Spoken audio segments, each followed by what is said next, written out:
Right, Blues fans, here we are on the 150th anniversary game today at St Andrews at United Park. 12 goals in 3 games at home, 4-1 victory over Norwich City today. Absolutely fantastic from the boys in blue. Just real quick, before we do get into the actual post-match analysis, you will notice there is another face here today. So there's 3 blue boys and my sister Meg here, one Dan's sister, Dad's daughter Meg. As I say, we'll comment all 4 of us on the game. I'm sure Meg will probably have something to say because you haven't been in the game for years now, have you, Meg? So I'm sure you'll have a couple of seasons, and the difference is just it's quite a difference. As you Blues fans know, you know that the ground has been completely transformed now. Just want to shout out a few people as well we saw today. So Mark, who I saw at the United Fan Park, great to meet you, Mark, and Andy as well, who sits just a few rows behind us, where our season tickets are in the Cop. Good to meet you as well. Thank you so much, guys, for watching the videos. Great to meet you both. Hope you continue to enjoy the post-match thoughts. So yeah, it was absolutely top performance. We were just saying, weren't we, Dad, down the walk back to the car, that we were just so fluid today. Looked hungry. Didn't look like we didn't look like a team that had scored that many goals in the last few games, and we just carried on with it. There was no complacency from us, and I did think that might get to us. And the other thing is, I personally think Norwich looked better than Portsmouth and Millwall. They had a little bit more about them. I think Josh Sargent obviously is a player that stands out for them. He was dropping quite deep into the 10 to collect the ball, moved it out wide. They looked pretty good. But we were just that much better today, and obviously the home games for us is going to be a strong suit this season, but we were just, that consistency is really showing now, and you were just saying, weren't you, Dad, and if the away form can start to pick up, we're a top 6 side. We genuinely are, but most teams are one or the other, aren't they? But yeah, it was so positive, and the vibe today was so good. Obviously Tom Wagner was in the fan park. It's the 150th anniversary game, and obviously the chants have already started about the 4-1 to the Chimney Boys as well. So I absolutely love that. That was great. That was top class. So and I think Norwich said some bullshit as well about us being the Chimney Boys. So that was quite funny. But yeah, it was massive, wasn't it? It was a great performance today, wasn't it? Yeah, it really was a great performance today. Everybody put in a good shift. Anybody that had a poor game today, everybody did their job really well.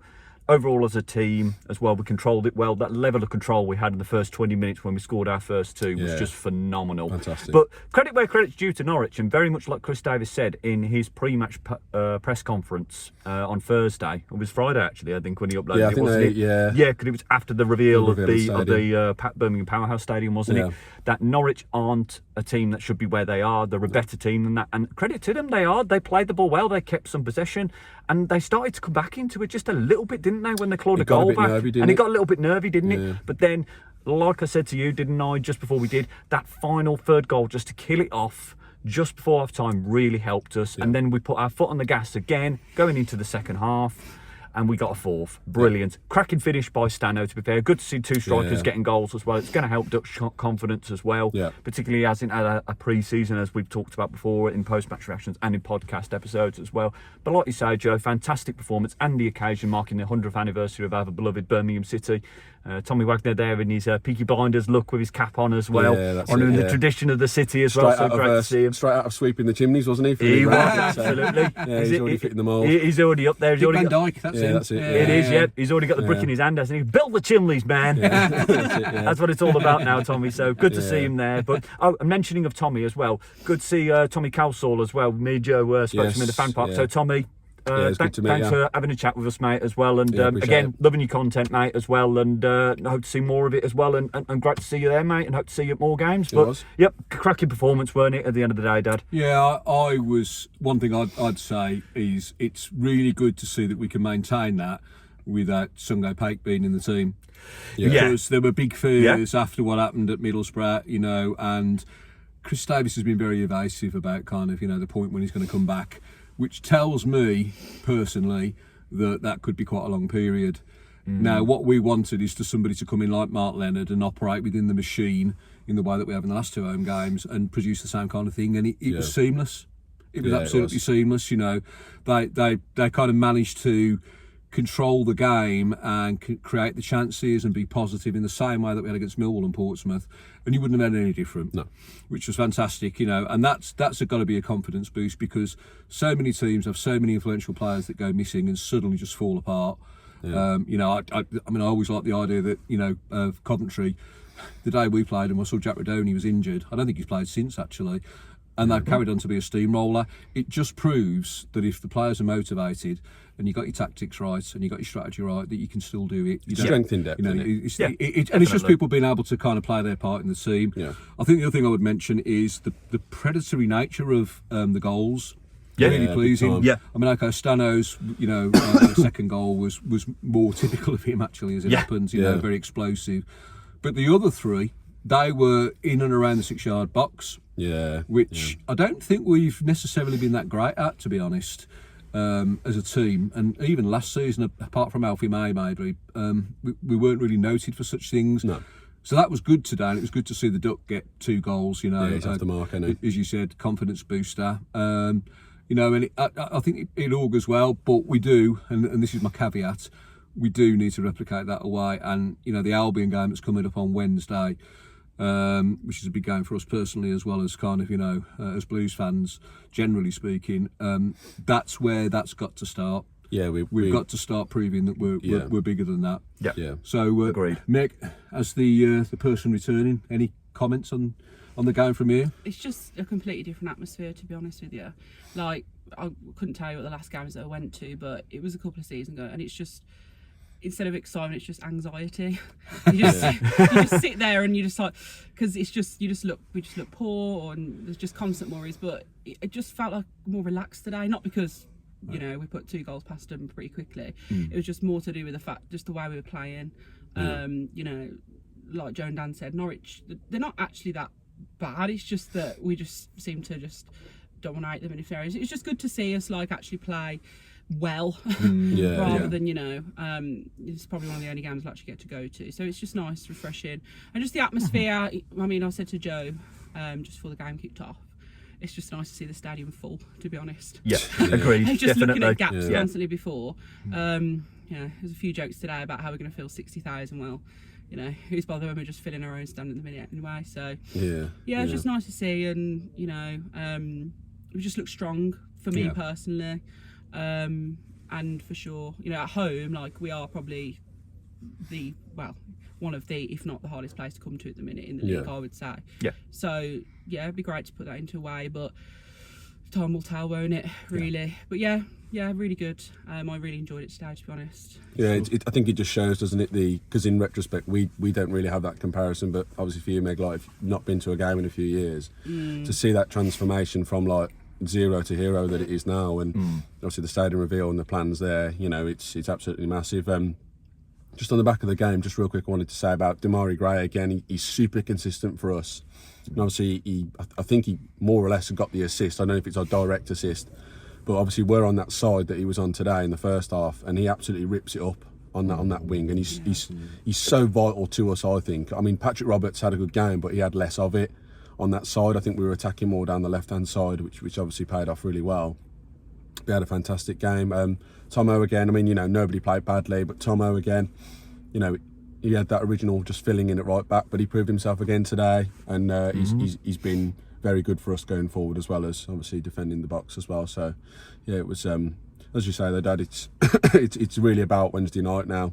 It's great that we've got 12 goals in 3 games, but we have to prove it on Wednesday night. And in recent times, it's been a bit mixed bag against Albion, but at theirs, it's naturally just going to be more difficult. They'll be looking to bounce back as well. Obviously today, I think they were 2-0 up, weren't they? And Carl pulled it back 3-2. So it's going to be a very tough game nonetheless for both teams. But to be honest, sat here right now, I'd actually, might sound a bit negative, but I'd probably go there and take a draw. But there's no reason why we shouldn't go there and win.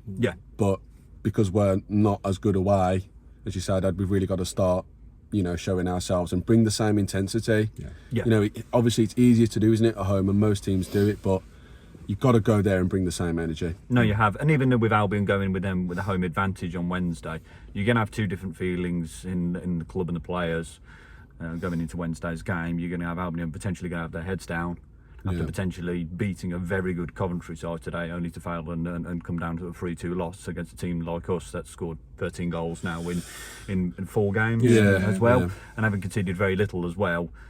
Albion seemed to have a frustration that we had prior to these run of games where we picked up some good wins and scored a lot of goals, where we've seen a lot of possession-based football but not a lot of results to cap it off, really, not a lot of penetrational goals scored, as it were. So it's as they say, football is a game of two halves, but at the same time, at the moment as well, it's two different clubs as well, in the mentality and the feeling around them, as it were. And we know, and you know, obviously yourself, Meg, your partner's an Albion fan, so you very much get sort of like the regular sort of feedback on the feeling around the Albion camp, as it were. So but that'll be obviously interesting going into Wednesday's game as well. But just a quick shout out as well, Joe, you mentioned as well Damari Gray, again, just Mr. Consistency as he always is, but Tommy Doyle, what a game that man had today. Yeah, just thinking actually our man of the match is, I think I was saying to you, Dad, wasn't I, that despite the two strikers getting the 2 goals, I have to give it to Tommy Doyle, like you say. I'd have to give it to Tommy Doyle as well. He was sometimes it was just first time finding a pass that I'm not even seeing it. I don't even know how he's seen it. So he's got to be up there for me. Dad, anybody stand out for you today, man? I mean, I think it's difficult to look beyond the two that got the 2 goals. You know, each Stano is his usual self. You know, good to see him back being energetic. Marvin Duck's show, I think, is for me because, you know, he's played well, but it's only ever been for periods of time. And at Middlesbrough, he wasn't very evident there. But he came back today, and I think the 2-week international break has done him the world of good. I think it has. I think he's recovered fantastically. He's almost got a pre-season behind him now, which is what he needed. And it just shows that when he's sharp physically, he can be sharp mentally as well. And I think that's what he did. On the Dimmy thing, by the way, because you two mentioned it, is I felt there was a bit of like redemption going on there, because I don't know whether you saw it.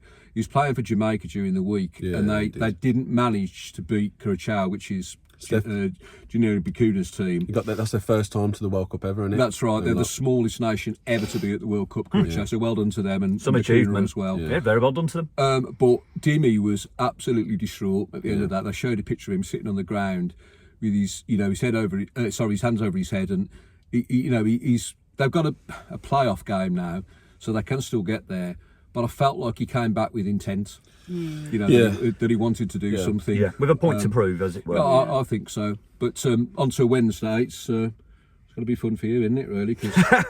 and for me, to some extent, as well. Indeed. You've had a bit of feedback, haven't you, about today? Yeah, well, we just talk the next morning, probably. If it's a draw, though, yeah, we can speak after. But it'll be an interesting one. He's going to it, so I'm just going to have to sit at home and watch it and sort of, ignore any messages if it's not going my way. Well, I'll be sat next right to my wife on the sofa, who is a West Bromwich Albion supporter, as it were. So maybe not quite as intent as your partner, Meg, to be fair, but it's all the same. But she knows what I'm like after all these years. So, but yeah, no, looking forward to it. And like you say, Joe, we need to be going into Wednesday's game with all the confidence in the world. Like you say, you'd almost think, it'd be nice. You'd look at it at the beginning of the season, it'd be good to get a draw with the Hawthorns, wouldn't it, and get away with a point, as it were. But off the back of the performance today, and considering the result today for Albion as well, you'd like to think we could pick up all 3 points. But really, just to cap off today, really great performance, great to pick up the win. A team that, I said, with no disrespect to Norwich City, and a team that shouldn't be there, like Chris Davis alluded to before. A team that we should be taking maximum points off. No, they won't be. Absolutely, they won't be. I definitely see them in the top half of the table by the end of the season. I genuinely think they've got enough quality. But it's just, they've got the new manager, and the new manager bounce didn't hit us today, thankfully.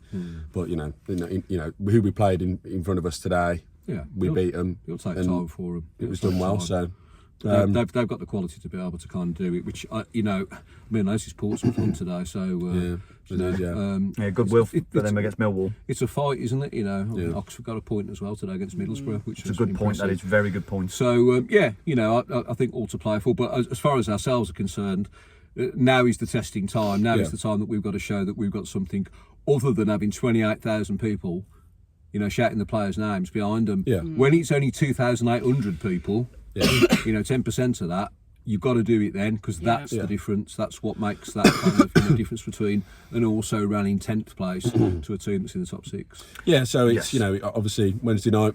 Is the next week thing. I think for now it's just very important to enjoy this week in general. Obviously we won 4-1 today, but obviously the elephant in the room, or the chimney in the room, if you will. The stadium reveal obviously was massive, so it's been a massive week for Blues, and obviously we're getting all the pelters online, but it's great for us. It's more money. Exactly what Wagner said. So absolutely massive result today for the Blues. Obviously, let us know, guys, what you think of today's game. Marvin Ducks, Stano obviously getting the 2 goals for us each.